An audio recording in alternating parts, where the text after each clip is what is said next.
Ayan, para sa aking anak na tinuturing kahit na hindi kami magkadugo.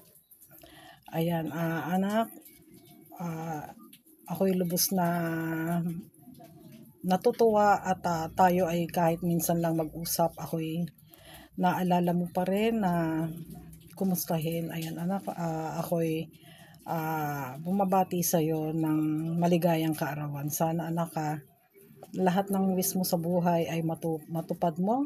Unang-una na ang pangarap mo sa iyong mga anak.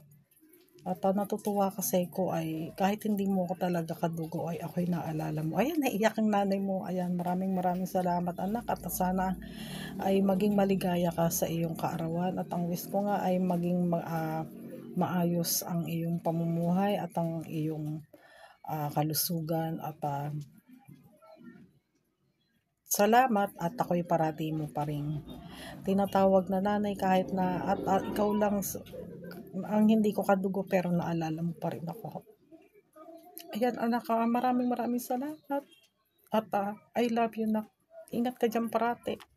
Mahalin mo magulang mo, mahalin mo anak mo, at